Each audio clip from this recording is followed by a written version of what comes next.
Hello, and welcome back to the channel. Today we're going over all the new cards from day 7 and 8 of Tarkir Dragonstorm. Spoilers. This may be the last day of spoilers, but we'll see what we get tomorrow. Let's jump right into it with a bunch of sweet new cards we got going on.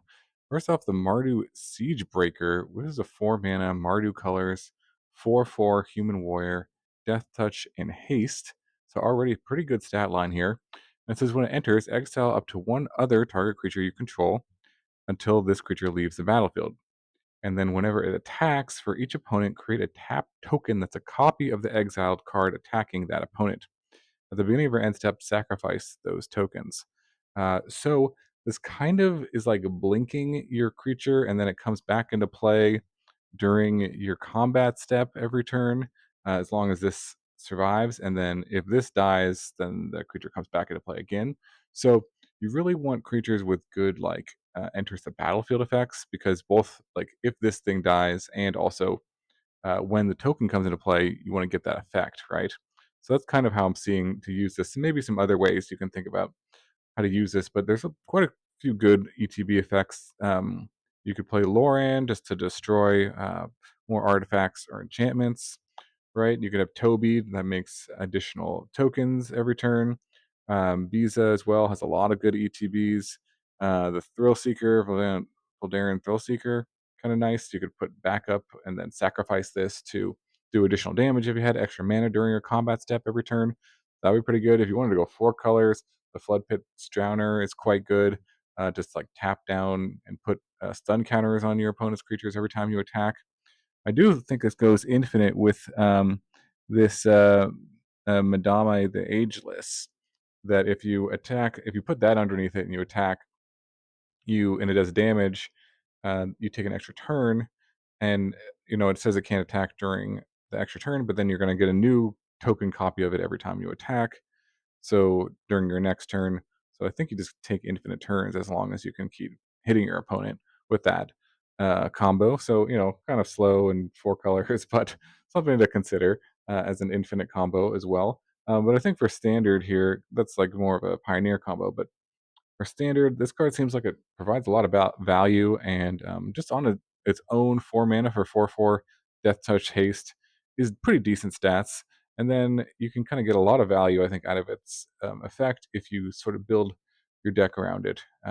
Especially, I really like Thrill Seeker or other. Maybe there's other creatures I'm not thinking about that can provide some value on ETB, or even creatures that when they die, they provide value because the token gets sacrificed every turn. There are other effects too that could like double up this trigger. And even in like Commander, this is kind of cool because it says it attacks each of your opponents. A tap token that's a copy of the exile card attacking that opponent. So you could get a bunch of token copies and create a bunch of ETBs. So yeah, let me know in the comments below any other ideas for this one. Those are the kind of good ETBs that I could think of off the top of my head. But yeah, seems like a pretty sweet card and something I'm definitely going to think about more and try to brew around and see how it goes. Okay, next up we've got the Lotus Light Dancers, which is Sultai here, 3/6 for 5 mana, a zombie bard with lifelink. And it says when it enters, search your library for a black card, green card, blue card, and put them into your graveyard and shuffle. So pretty interesting kind of triple entomb effect here on a decent body. I mean, a 3/6 lifelink isn't terrible for 5 mana, but you're not playing it for that rate. You're playing this for the effect here for sure. Um, which I think is pretty powerful to be able to tutor up stuff and just put it directly into the graveyard.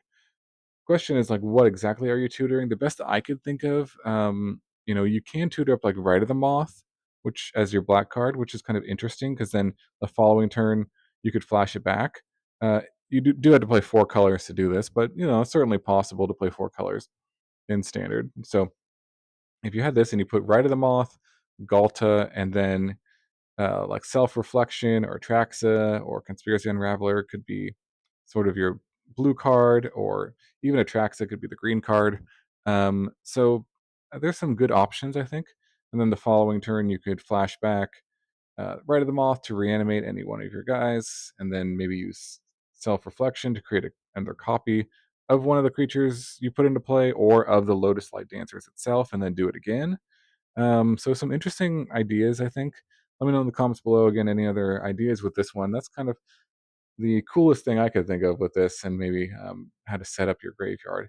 It may end up just being a little bit too slow at 5 mana. It does kind of impact the board though with lifelink, so not bad. But I wouldn't be surprised if this also just ends up being a bit too slow for standard. But maybe it's fun to kind of brew around for maybe more casual deck for sure. Okay, next up we've got the Star of the Arena, which is 1 mana for 1/1 Goblin Warrior with Mobilize 1. And 2 mana sacrifices creature. This creature deals damage equal to the number of creatures you control to target creature. So kind of nice ability in the late game. If you can't really attack with this, you can use it as a removal spell, or like during combat, you can get it the token and use it for removal. So this works really well again with other tokens to use that last ability to be able to remove things. But also, it's just I was wondering if they were going to print a 1 mana 1/1 with mobilize 1, and they did, and it is a goblin, which can be relevant. I feel like there probably are better goblin options if the token that it made was a goblin too, and that would be something. But it's just a warrior token, so it doesn't quite like synergize with the other goblin synergies you have going on there. But maybe it's decent and something to consider for a goblin deck. But overall, I think this kind of goes into this sort of like a nice curve now you have with mobilized creatures. This into like Voice of Victory, into War Leader's Call. That's like 15 damage on turn 3 total, I believe. So that's pretty fast start that you can get with these guys. And I was also kind of thinking about, okay, what else can you do with these mobilized tokens? I mean, there's I mentioned in one of my earlier videos. There's sort of death triggers that you can, like the Vengeful Blood Witch, that can give you sort of drain your opponent when the tokens die. There's also we got like Desperate Measures, which I think is sort of designed for these to target your own tokens and just draw 2 cards. I mean, if you play Star on turn 1 to attack, hit them for 2, and then just use Desperate Measures to sacrifice the token, that's just like 1 mana draw 2 cards, which is very pretty powerful. So maybe in like a red black like self-sacrifice deck, this guy could be pretty good as well.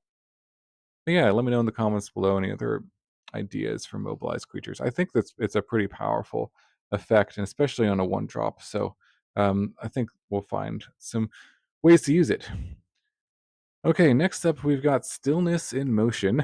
Love that card name, and I love this art. Very cool card. It's 2 mana blue enchantment. At the beginning of your upkeep, mill 3 cards. Then, if your library has no cards in it, exile this enchantment. Put 5 cards from your graveyard on top of your library in any order.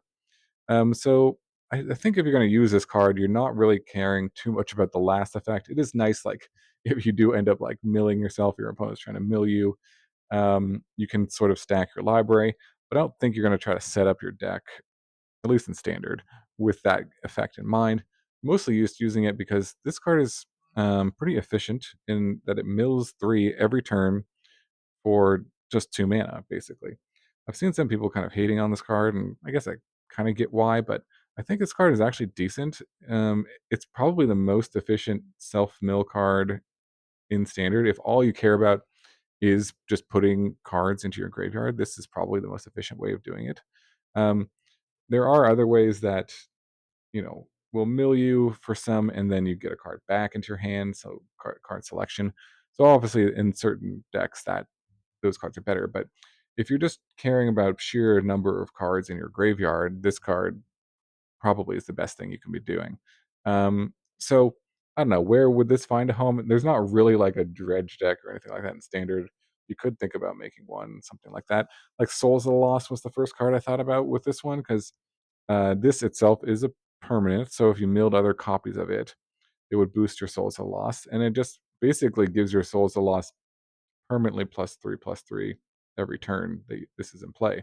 So pretty easy to get out of hand. I mean, if this mills, if the game goes to like you plays on turn 2 and it goes to turn 5, you've milled 9 cards for 2 mana, which seems like a pretty good deal if that's what your deck is designed to take advantage of. Squirming Emergence could be interesting just to again fill up your graveyard with permanents and then just get something back, say on turn 3, but maybe like turn 4 with Squirming Emergence, you could fill up your graveyard pretty well, and then kind of flashback something, get something big back, tracks or whatever from your graveyard. Slime Against Humanity, that sounds like some fun jank that I might try with this card. Um, Play this on 2, mill 3 every turn, and then all your Slime Against Humanity is going to continue to get bigger and bigger and bigger. We've got the Laced Prowler. Again, we are getting like renewed cards and also cards with um, flashback and things harmonize. So if you have your deck that designed with those cards in mind, this could provide like free value. The Prowler here is pretty nice because its renewed ability cares about how many land cards are in your graveyard. So if this milled a ton of lands and you just happen to mill a Prowler as well, could be just like 2 mana for extra value, give your creature, +6/+6 or whatever. So something to consider. Definitely, if your deck is in the market for a lot of self mill, I think this card is actually quite good. Outside of that, obviously, not very many uses, but an interesting card. Definitely something to consider with your deck building. Okay, next up we've got the Sinkhole Surveyor, which is a 2 mana bird scout. Birder Blossom, I believe. That's what people are calling this. Uh, it's a 1/3 with flying, and when it attacks, you lose 1 life, and it endures 1. So you either put a +1/+1 counter on it, or you create a 1/1 white spirit creature token. Some versatile abilities. Just on its own, the rate is pretty decent here. You could, attack for 2, and then 3 the next turn, and then 4 the next turn. If you're just putting counters on it, you can kind of snowball out of hand, or just build up a big board. It works pretty well with a lot of the different enchantments already that we have in this set and in standard. I can see this in a mobilize deck because it kind of does what mobilize is doing as well, just putting more tokens into place. Like Warrior's Call is kind of nice just to pump the tokens, keep triggering Warrior's Call for extra damage. So if you're playing Mardu, I think that that's pretty nice. The Windcrag Siege here can double up its attack trigger, so that could be pretty good. Again, the Thunder of Unity, the second modes here of draining your opponent could be decent every time a token comes into play, and then even the Hollow Merc Siege is synergizes with this because it puts a +1/+1 counter on itself every turn, so you could be just drawing additional cards every turn. So yeah, I think this card is decent, and you kind of want to build it with its abilities in mind to kind of really take advantage of it. But also just on its own, it's not a bad card. So I wouldn't be surprised if this finds a home in some sort of standard list. Outside of standard, not sure, but um, I think this definitely has a shot at being a decent 2 drop for black aggressive decks. Okay, next up we've got Warden of the Grove, which is 3 mana for a 2/2 Hydra. At the beginning of your end step, put a +1/+1 counter on it. And whenever another non-token creature you control enters, it endures X. X is the number of counters on this creature. So kind of as a default, it will have 1 counter on it because you play it, and then end step you put a counter on it. Then the next turn, if you played a creature, then that would come into play either with additional counter or it would you could endure. So create some more tokens. So again, like the token theme is pretty good in this set, and also the +1/+1 counter theme. It also works with the Hollow Merc Siege here because it's putting a +1/+1 counter on itself every turn. So it's nice. Kind of like with Innkeeper's Talent too. You could use the Siege to put additional counters on this because it says um, for each when it enters for each counter on this creature, the number of counters on this creature. So it's counting +1/+1 counters, but it also counts any sort of counter on it. For example, the Revenant here puts 3 counters: a flying, a death touch, and a lifelink counter on a creature. So if you put those on this thing, then it would have 4 or 5 counters over you know next turns, and then if you played another creature, that creature would endure like 5 or 6, and that would be pretty powerful. So this card kind of snowballs pretty quickly. Again, kind of like the card we just talked about, the Surveyor. This card kind of is similar in that it just keeps putting +1/+1 counters, and then other creatures get pumped. So I think it's got some potential. It's interesting with persist creatures, Kitchen Finks. If you have a sacrifice outlet, you can kind of go infinite because Kitchen Finks returning to play, you can then endure, put a +1/+1 counter on it that counteracts the negative counter. and then you can kind of have an infinite combo there. So some infinite combo potential as well in modern with this guy. But yeah, I don't know. It seems like this card kind of again snowballs and provides a lot of value. So wouldn't be surprised if it sees some play in standard. Okay, next up we got the Roar of Endless Song. So this is a teamer enchantment, 5 mana. Chapters 1 and 2 is to create a green 5/5 green elephant token, and then chapter 3 is double the power and toughness of each creature you control until end of turn. So just on base rate, this card is kind of cool. It makes a 5/5, another 5/5, and then 10/10, two 10/10s you can attack for 20, right? That's kind of the idea. So kind of cool. It is a bit slow, it feels like. So you really need to, I think, find ways to speed this card up. If you go, say, like turn one Land Royals, turn two Teamer Battle Crier, and then you play this on turn three, that's pretty nice, right? You could also use it with, say, Doubling Season, for example. If you play Doubling Season and then you play this, what would happen is you'd actually double up the counters on it, so you get 1 and 2 counters right away, and you double up the uh, tokens, I believe. So you would get 4 5/5s, and then the next turn they would all become 10/10s, and then perhaps just swing for the win. So that's kind of cool. I mean, I don't know if that's the best thing you can do with Doubling Season, but it is something you can do with it. It's fairly powerful. I was also thinking like this card would be pretty good if you could proliferate it right away, like with Bloated Contaminator. So you had a Contaminator out, you played this, attacked, then you proliferated it, and then you get another 5/5 right away. And the following turn, both those 5/5s will become 10/10s and double, the Bloated Contaminator potentially as well. Your whole team could be kind of doubled up. So that could be a nice way to make this card better. On its own, yeah, it doesn't feel like the most powerful, but I do feel like if you can accelerate it out, it has some potential for sure.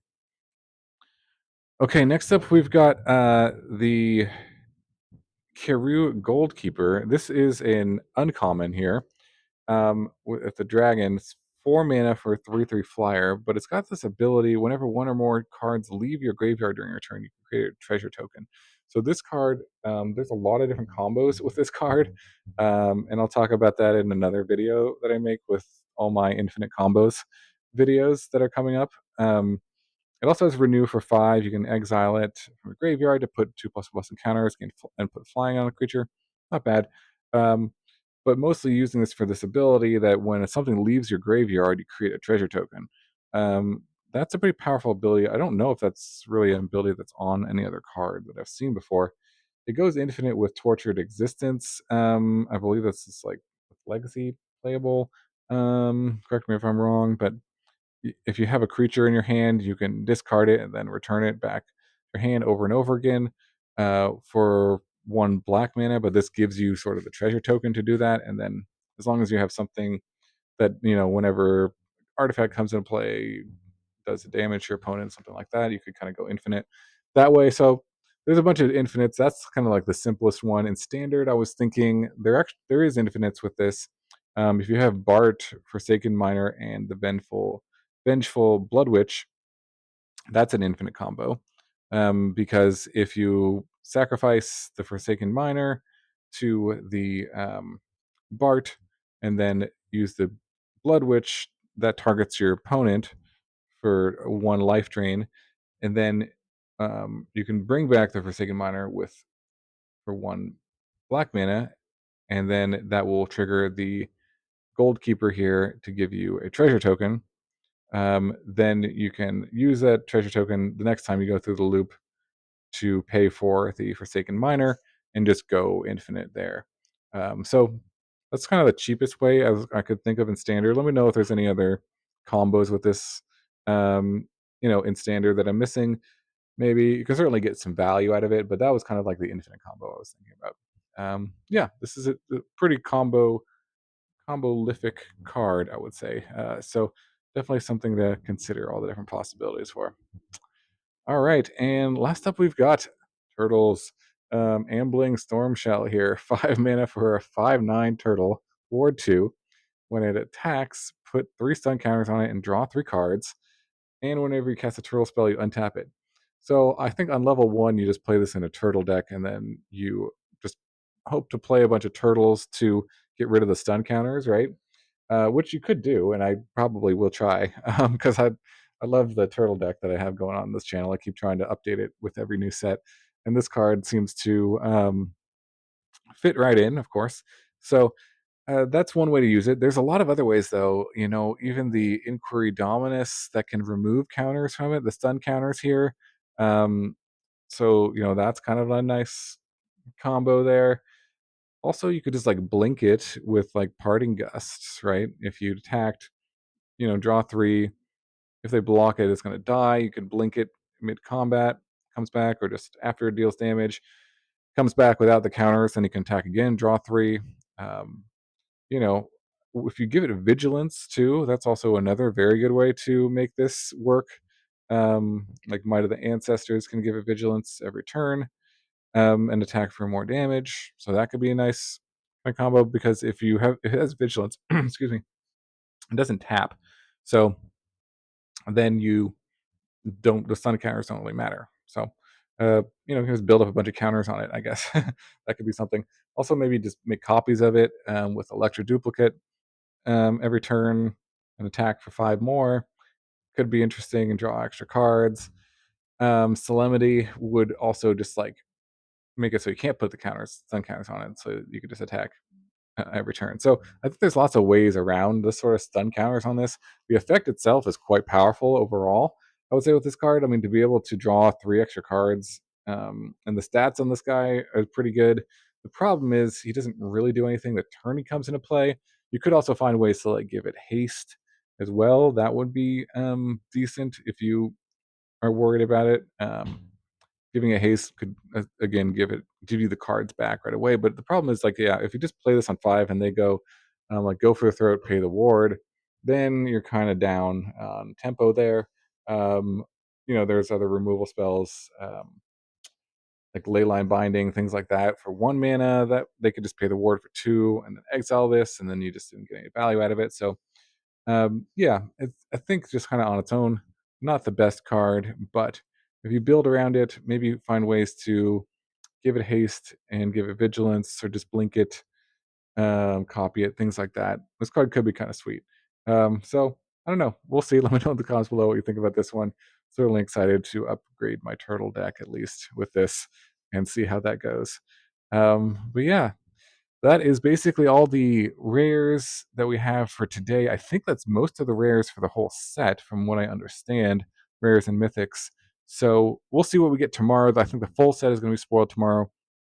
If I get some cool, interesting cards that I want to talk about, I'll make another video for that.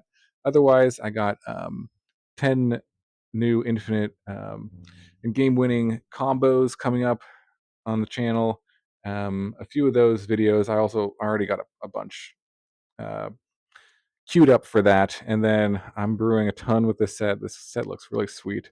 Let me know what you think about it in the comments below. Again, any cool brews or combos that I've missed throughout this season, feel free to go back and watch. I've covered basically all of the rares and mythics in the set and all the different combos and synergies. So if you're interested in all the other cards that have already been spoiled, feel free to go back and watch those videos. And again, just thanks so much for watching, supporting my channel. Anyone who's joined it for membership really helps me out. So I appreciate it. Likes, comments, all that is great. Yeah, hope you're enjoying the set, and I will see you in the next video.